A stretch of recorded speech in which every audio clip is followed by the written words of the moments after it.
歡迎你哋嚟到 Maria 英文讀書會，同你哋分享 Harry Potter 另外一個冷知識啊！喺 Harry Potter 嘅 Wizard World 裏面嘅貨幣，其中之一個係 KNUT， 咁好多人都會讀 nut， 但係根據 J.K. Rowling 個 K 係應該要發音嘅，所以其實應該係讀 knut。好，今次我哋繼續同你哋讀 Harry Potter and the Philosopher's Stone by J.K. Rowling。Chapter 6 The Journey from Platform 9 3/4 Harry's last month with the Dursleys wasn't fun. True, Dudley was now so scared of Harry he wouldn't stay in the same room, while Aunt Petunia and Uncle Vernon didn't shut Harry in his cupboard, force him to do anything or shout at him. In fact, they didn't speak to him at all.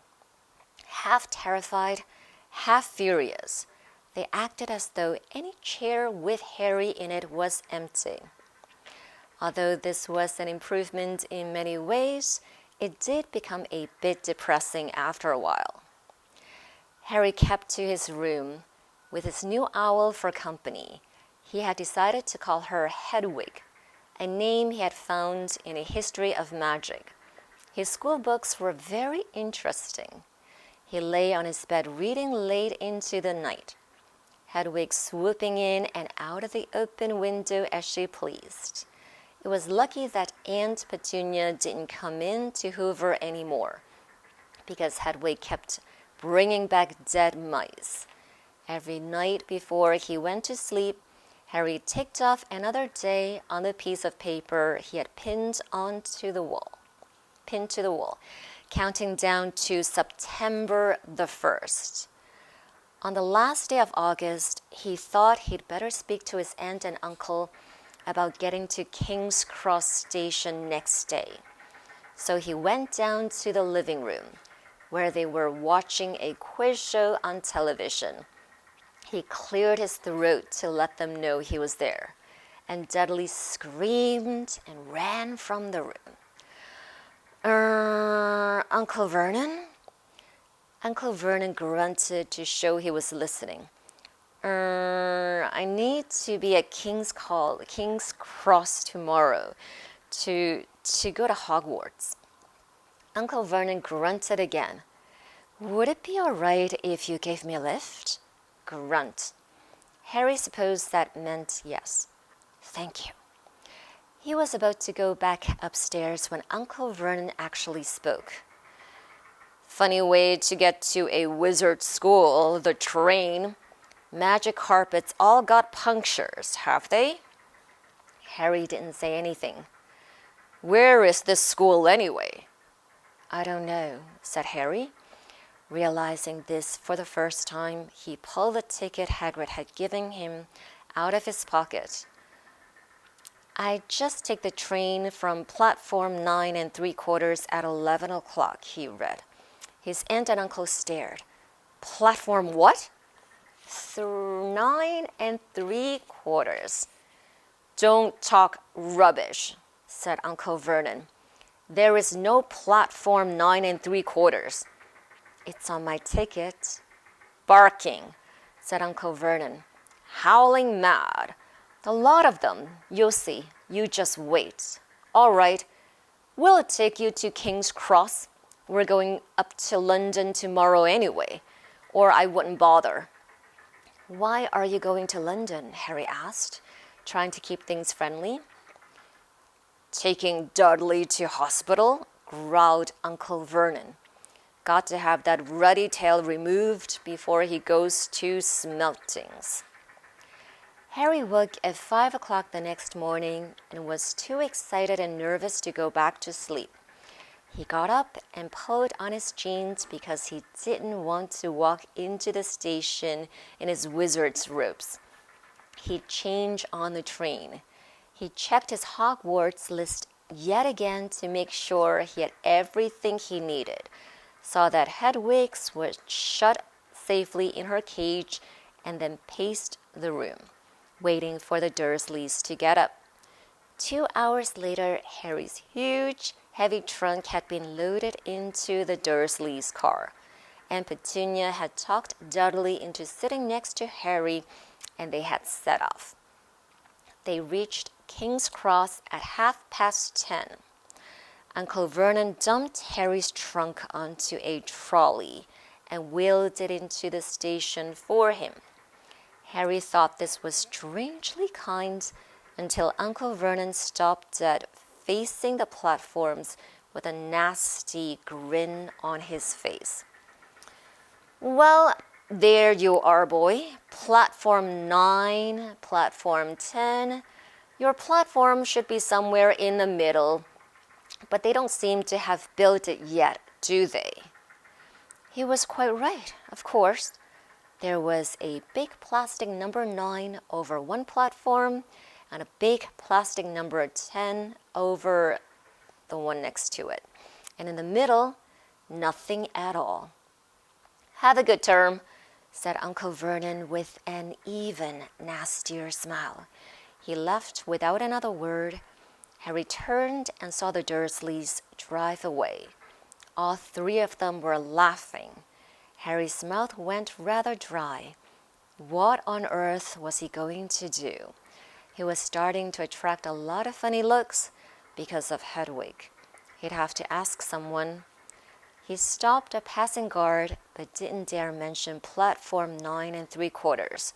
The guard had never heard of Hogwarts, and when Harry couldn't even tell him what part of the country it was in, he started to get annoyed, as though Harry was being stupid on purpose. Getting desperate, Harry asked for the train that left at 11 o'clock, but the guard said there wasn't one. In the end, the guard strode away, muttering about time wasters. Harry was now trying not to panic. According to the large clock over the arrivals board, he had 10 minutes left to get on the train to Hogwarts, and he had no idea how to do it. He was stranded in the middle of a station with a trunk he could hardly lift, a pocket full of wizard money, and a large owl. Hagrid must have forgotten to tell him something you had to do, like tapping the third brick on the left to get into Diagon Alley. He wondered if he should get out his wand and start tapping the ticket box between platforms 9 and 10. At that moment, a group of people passed just behind him, and he caught a few words of what they were saying. Packed with muggles, of course. Harry swung round. The speaker was a plump woman who was talking to 4 boys, all with flaming red hair. Each of them was pushing a trunk like Harry's in front of him, and they had an owl. Heart hammering, Harry pushed his trolley after them. They stopped, and so did he, just near enough to hear what they were saying. "Now, what's the platform number?" said the boy's mother.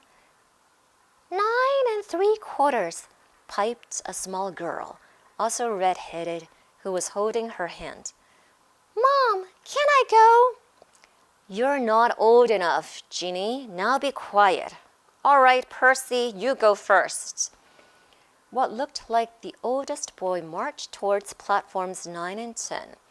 Harry watched, careful not to blink in case he missed it. But just as the boy reached the divide between the two platforms, a large crowd of tourists came swarming in front of him.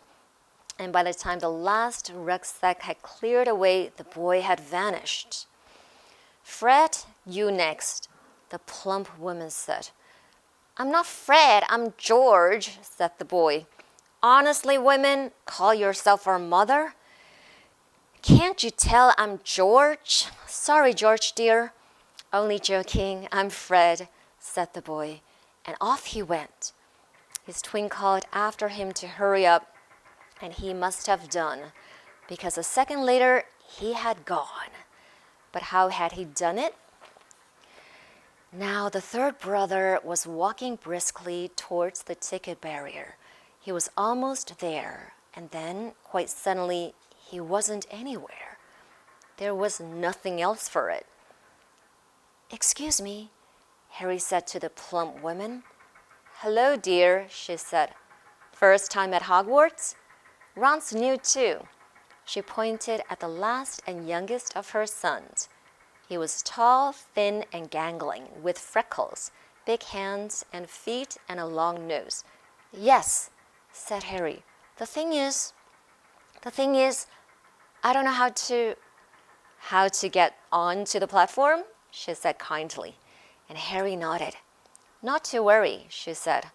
"All you have to do is walk straight at the barrier between platforms 9 and 10. Don't stop and don't be scared you'll crash into it. That's very important. Best do it at a bit of a run if you're nervous. Go on. Go now before Ron." "Okay," said Harry. He pushed his trolley round and stared at the barrier. It looked very solid. He started to walk towards it. People jostled him on their way to platforms 9 and 10.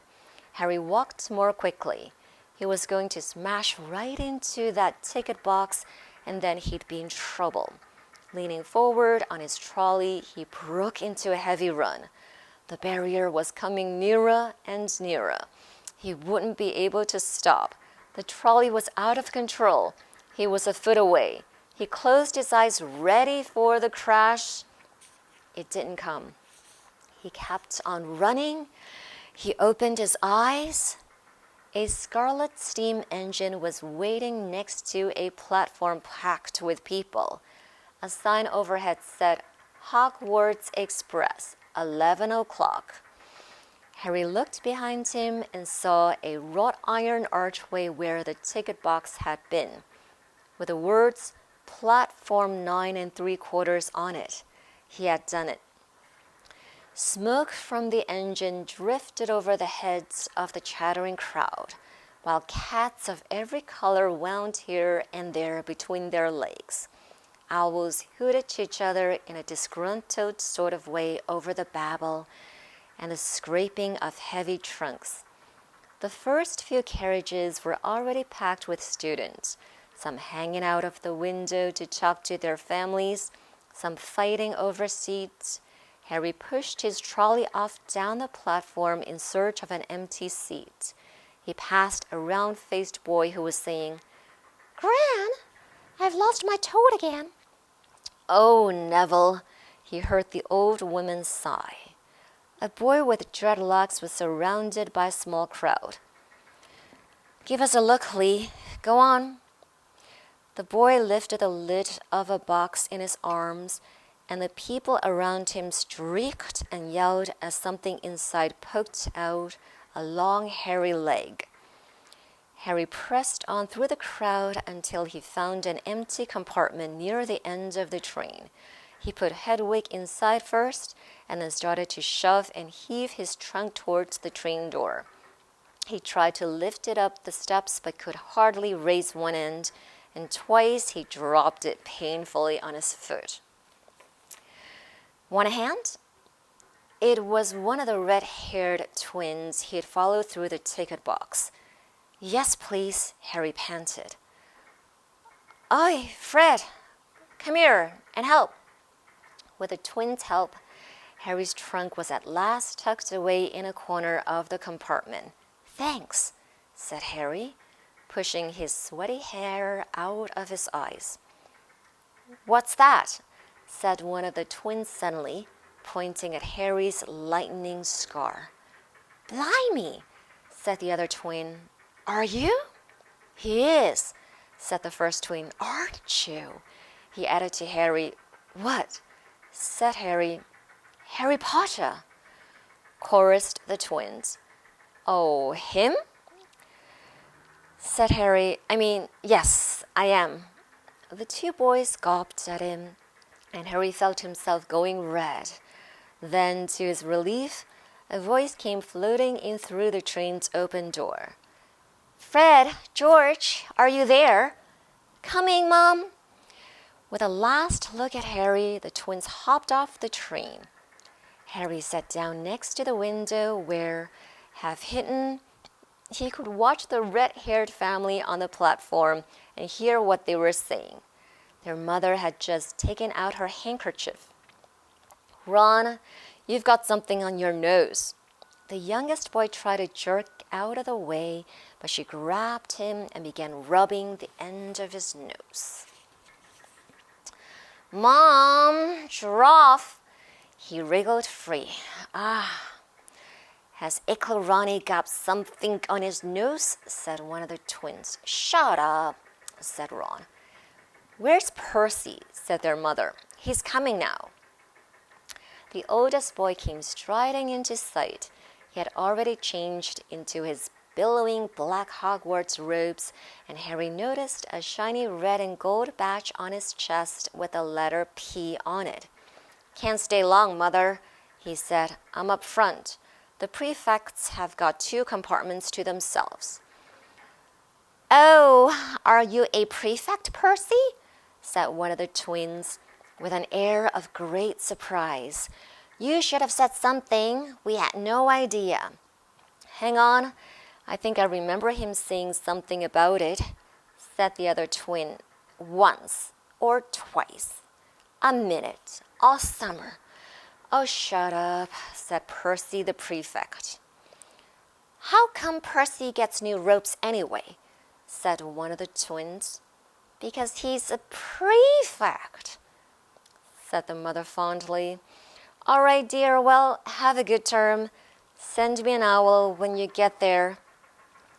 She kissed Percy on the cheek and he left. Then she turned to the twins. "Now you two, this year, you behave yourselves. If I get one more owl telling me you've blown up a toilet or..." "Blown up a toilet? We've never blown up a toilet. Great idea though, thanks, Mom." "It's not funny, and look after Ron." "Don't worry, Ronnikins is safe with us." "Shut up," said Ron again. He was almost as tall as the twins already, and his nose was still pink where his mother had rubbed it. "Hey, Mom, guess what? Guess who we've just met on the train?" Harry leant back quickly so he couldn't see him looking. "You know that black-haired boy who was near us in the station? Know who he is?" "Who?" "Harry Potter." Harry heard the little girl's voice. "Oh, Mom, can I go on the train and see him, Mom? Oh, please." "You've already seen him, Jeannie. And the poor boy isn't something you goggle at in a zoo, is he really, Fred?" "How do you know?" "Asked him. Saw his scar. It's really there, like lightning." "Poor dear. No wonder he was alone. I wondered. He was ever so polite when he asked how to get onto the platform." "Never mind that. Do you think he remembers what you know who looks like?" Their mother suddenly became very stern. "I forbid you to ask him, Fred. No, don't you dare." As though he needs reminding of that on his first day at school. "All right, keep your hair on."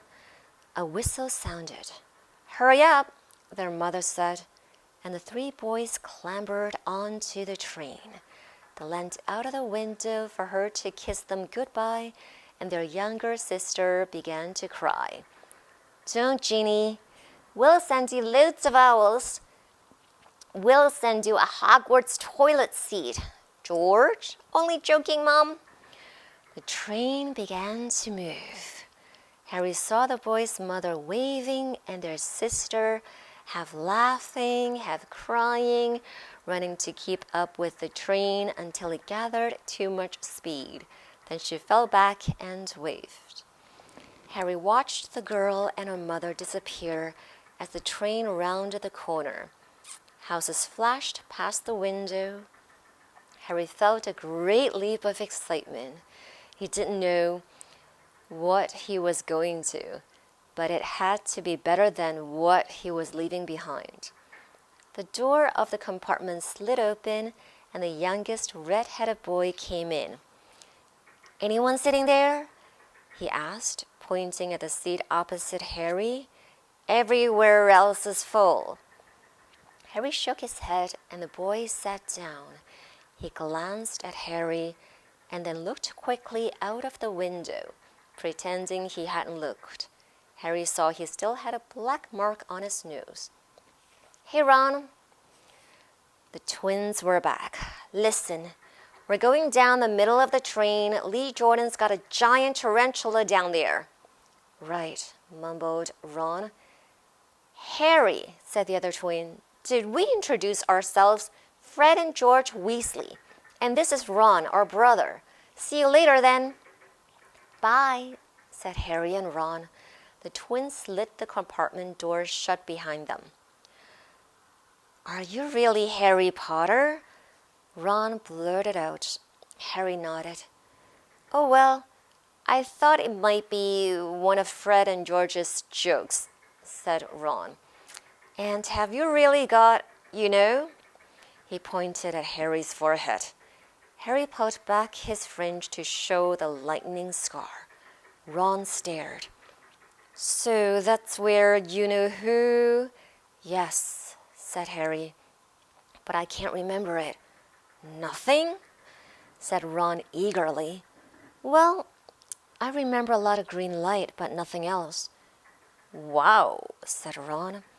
He sat and stared at Harry for a few moments. Then, as though he had suddenly realized what he was doing, he looked quickly out of the window again. "Are all your family wizards?" asked Harry, who found Ron just as interesting as Ron found him. Yes, I think so," said Ron. "I think Mom's got a second cousin who's an accountant, but we never talk about him." "So you must know loads of magic already."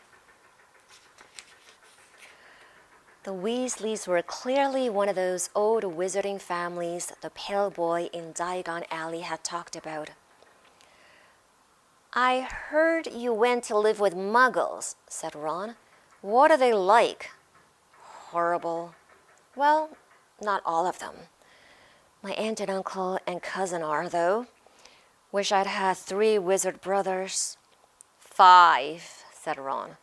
For some reason, he was looking gloomy. "I'm the 6th in our family to go to Hogwarts. You could say I've got a lot to live up to. Bill and Charlie have already left.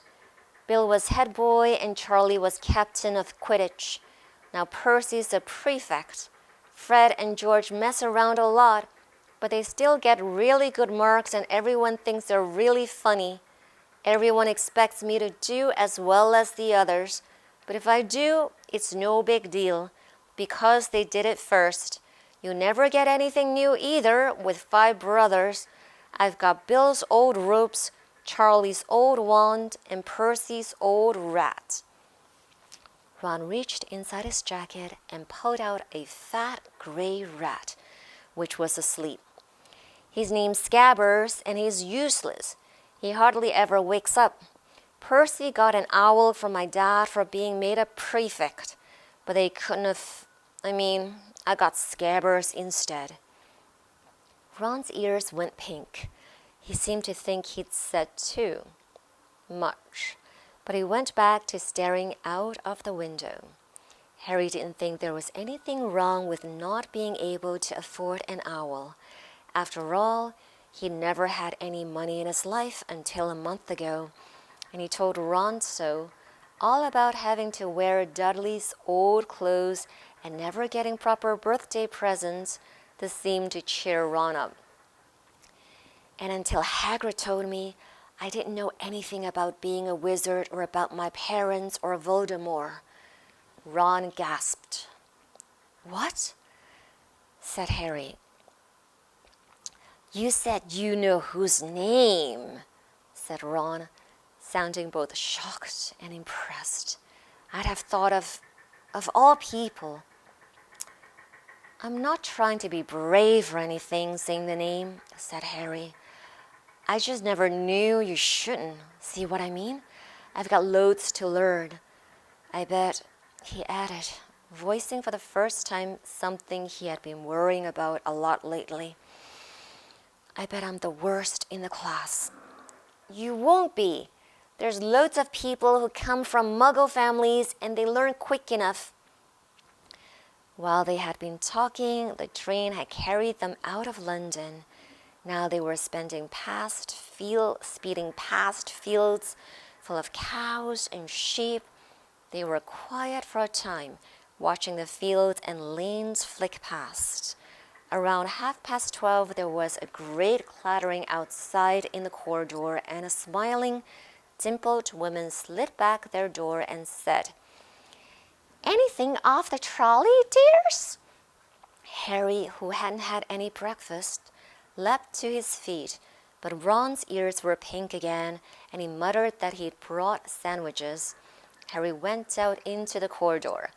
He had never had any money for sweets with the Dursleys, and now that he had pockets rattling with gold and silver, he was ready to buy as many Mars bars as he could carry. But the woman didn't have Mars bars. What she did have were Bertie Bott's every flavor beans, Drupal's best blowing gum, chocolate frogs, pumpkin pasties, cauldron cakes, licorice wands, and a number of other strange things Harry had never seen in his life. Not wanting to miss anything, he got some of everything and paid the woman 11 silver sickles and 7 bronze knuts. Ron stared as Harry brought it all back into the compartment and tipped it onto an empty seat. "Hungry, are you?" "Starving," said Harry, taking a large bite out of a pumpkin pasty. Ron had taken out a lumpy package and unwrapped it. There were 4 sandwiches in there. He pulled one of them apart and said, "She always forgets I don't like corned beef. Swap you for one of these," said Harry, holding up a pasty. "Go on." "You don't want this. It's all dry," said Ron. "She hasn't got much time," he added quickly. "You know, with 5 of us." "Go on, have a pasty," said Harry, who never had anything to share before, or indeed anyone to share it with. It was a nice feeling, sitting there with Ron, eating their way through all Harry's pasties and cakes. The sandwiches lay forgotten. "What are these?"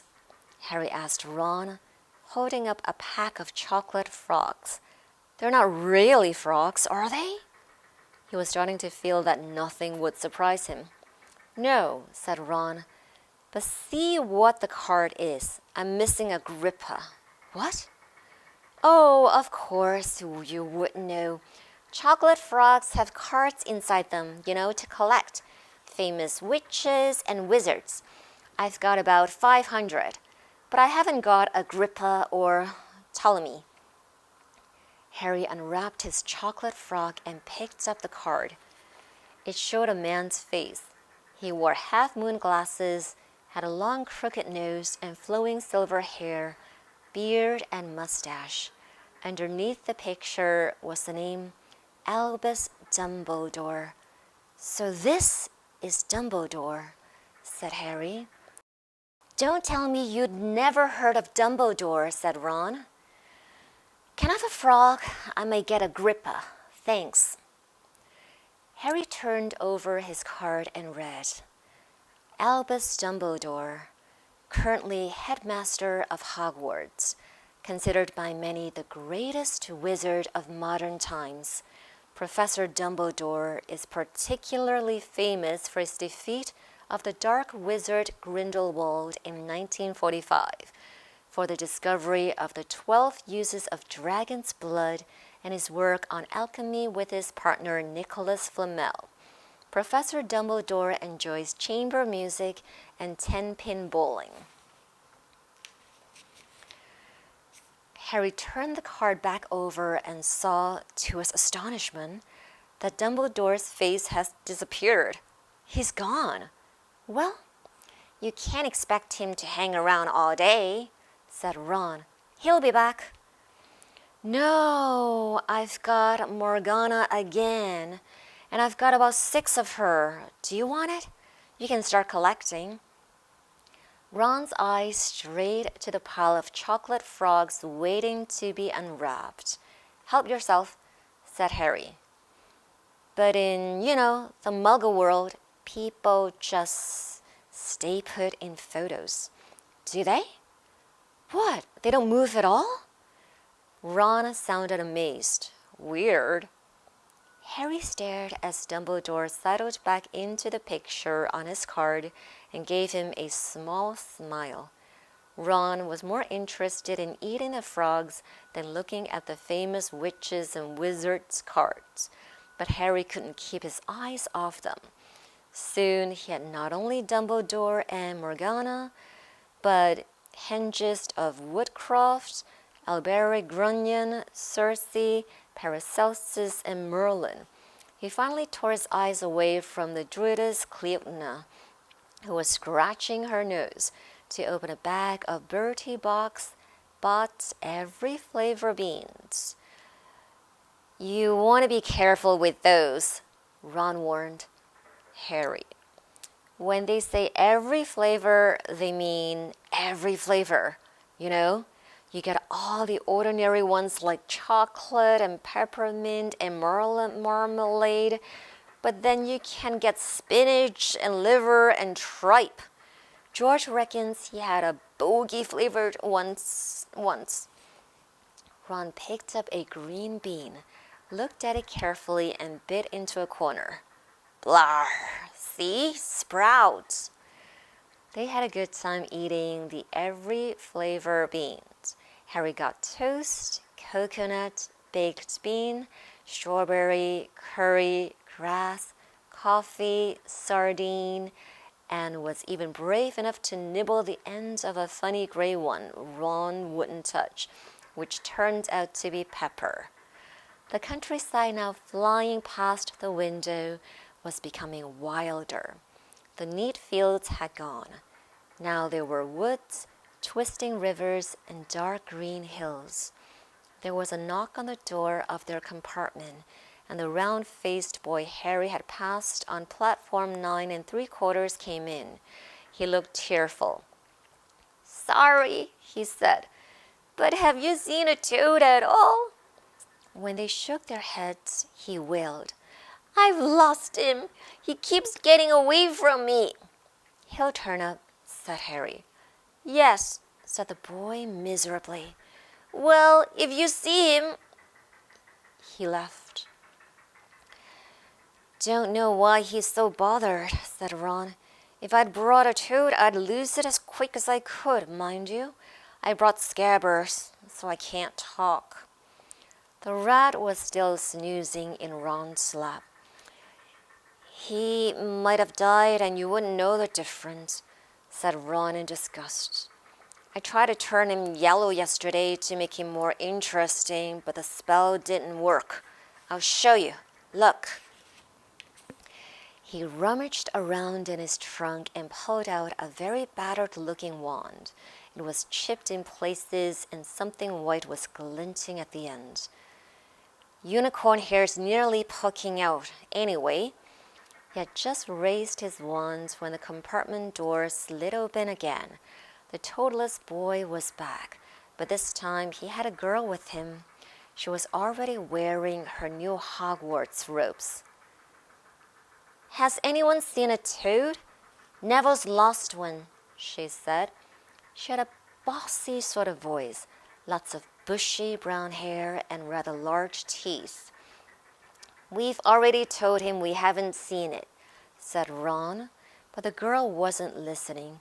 She was looking at the wand in his hand. Oh, are you doing magic? Let's sit, then. She sat down. Ron looked taken aback. All right. He cleared his throat. Sunshine daisies, butter mellow, turn this stupid fat rat yellow. He waved his wand, but nothing happened. Scabbers stayed gray and fast asleep. Are you sure that's a real spell? Said the girl. Well, It's not very good, is it? I've tried a few simple spells just for practice, and it's all worked for me. Nobody in my family's magic at all. It was ever such a surprise when I got my letter. But I was ever so pleased, of course. I mean, it's the very best school of witchcraft there is, I've heard. I've learned all our set books off my heart, of course. I just hope it will be enough. I'm Hermione Granger, by the way. Who are you? She said all this very fast. Harry looked at Ron and was relieved to see by his stunned face that he hadn't learned all the set books off by heart either. I'm Ron Weasley, Ron muttered. Harry Potter, said Harry. Are you really? Said Hermione. I know all about you, of course. I got a few extra books and background reading, and you're in modern magic history and the rise and fall of the dark arts and great wizarding events of the 12th century. Am I? Said Harry, feeling dazed. Goodness, didn't you know? I found out everything I could if it was me, said Hermione. Do either of you know what house you'll be in? I've been asking around and I hope I'll be Gryffindor. I'll be in Gryffindor. It sounds by far the best. I hear Dumbledore himself was one, but I suppose Ravenclaw wouldn't be too bad. Anyway, we'd better go and look for Neville's toad. You two have better change, you know. I expect we'll be there soon. And she left, taking the toadless boy with her. Whatever house I'm in, I hope she's not in it, said Ron. He threw his wand back into his trunk. Stupid spell. George gave it to me, but he knew it was a dud. What house are your brothers in? Asked Harry. Gryffindor, said Ron. Gloom seemed to be settling on him again. Mom and Dad were in it too. I don't know what they'll say if I'm not. I don't suppose Ravenclaw would be too bad, but imagine if they put me in Slytherin. That's the house you know who was in? Yeah, said Ron. He flopped back into his seat, looking depressed. You know, I think the end of Scabbers' whiskers are a bit lighter, said Harry, trying to take Ron's mind off houses. So, what does your oldest brothers do now they've left anyway? Harry was wondering what a wizard did once he'd finished school. Charlie's in Romania studying dragons, and Bill's in Africa doing something for Gringotts, said Ron. Did you hear about Gringotts? It's been all over the Daily Prophet, but I don't suppose you get that with the Muggles. Someone tried to rob a high-security vault. Harry stared. Really? What happened to them? Nothing. That's why it's such big news. They haven't been caught. My dad says it must have been a powerful dark wizard to get around Gringotts, but they don't think they took anything. That's what's odd. Of course, everyone gets scared when something like this happens in case you know who's behind it. Harry turned this news over in his mind. He was starting to get a prickle of fear every time you know who was mentioned. He supposed this was all part of entering the magical world. But it had been a lot more comfortable saying Voldemort without worrying. What's your Quidditch team? Ron asked. I don't know any, Harry confessed. What? Ron looked dumbfounded. Oh, you wait. It's the best game in the world. And he was off, explaining all about the 4 balls and the positions of the 7 players, describing famous games he'd been to with his brothers and the broomstick he'd like to get if he had the money.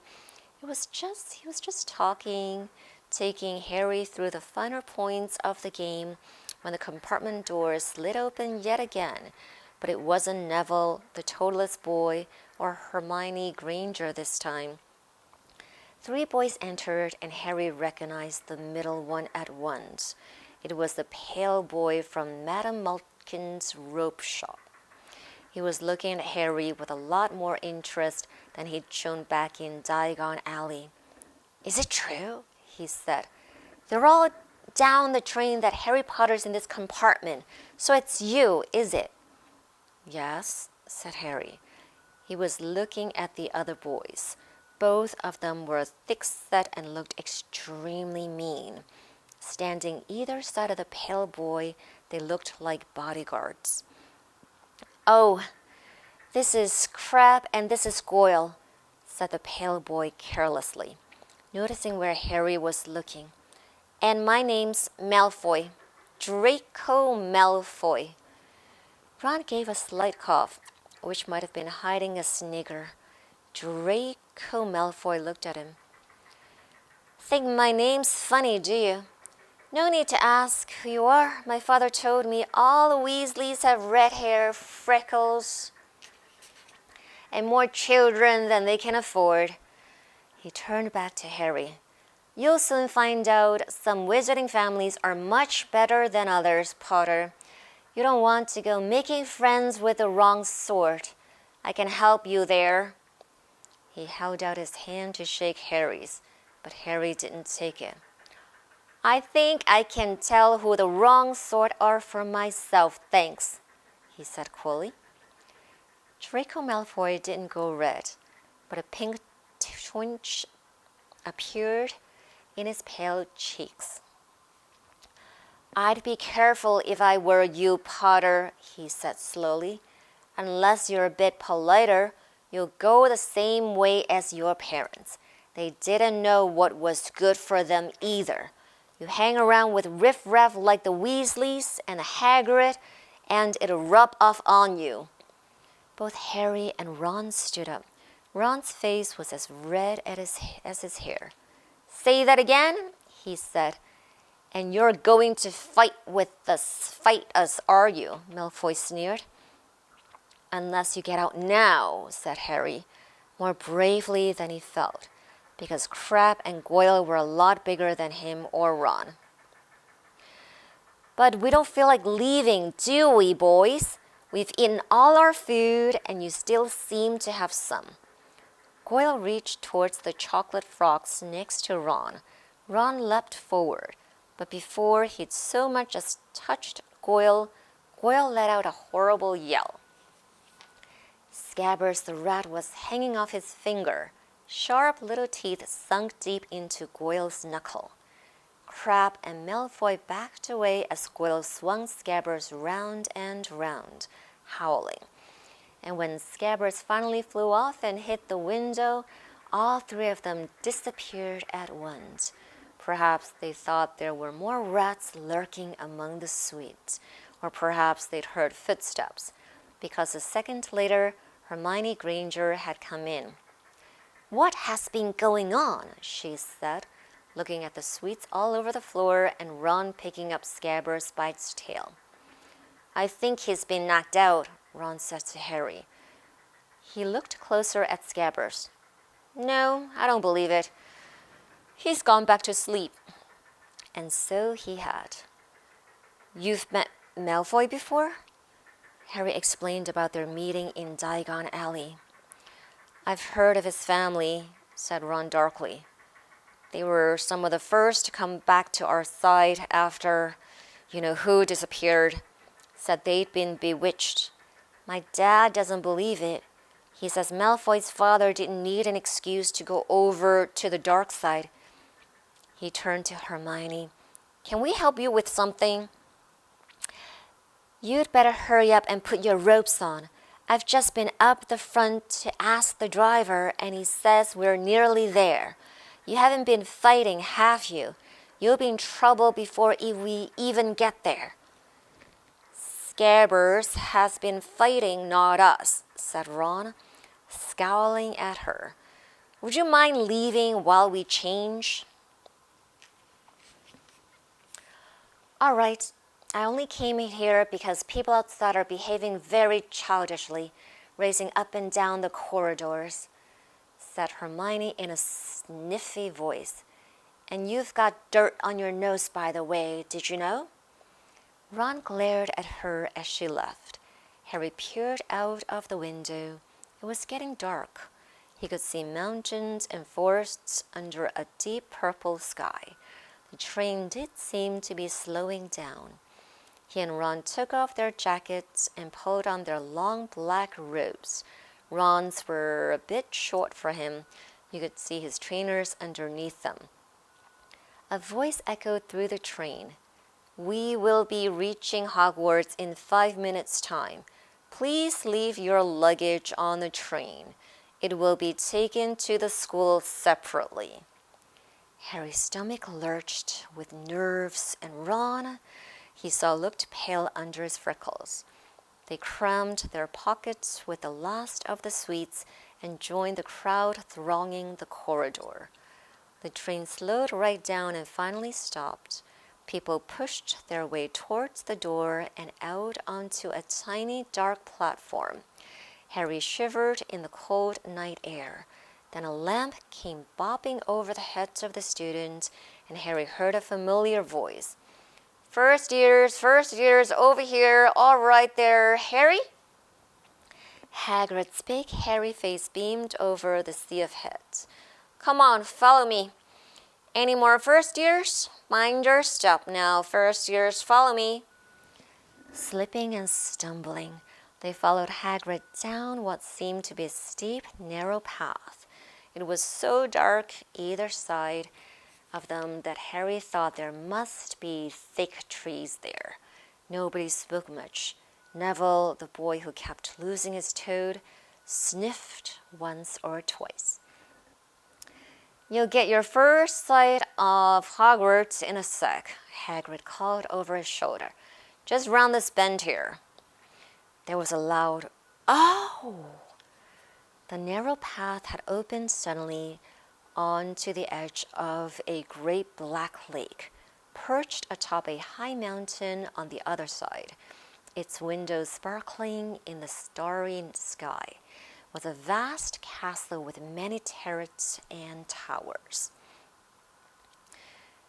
"No more than 4 to a boat," Hagrid called, pointing to a fleet of little boats sitting in the water by the shore. Harry and Ron were followed into their boat by Neville and Hermione. "Everyone in?" shouted Hagrid, who had a boat to himself. "Right then, forward!" And a fleet of little boats moved off all at once, gliding across the lake, which was as smooth as glass. Everyone was silent, staring up at the great castle overhead.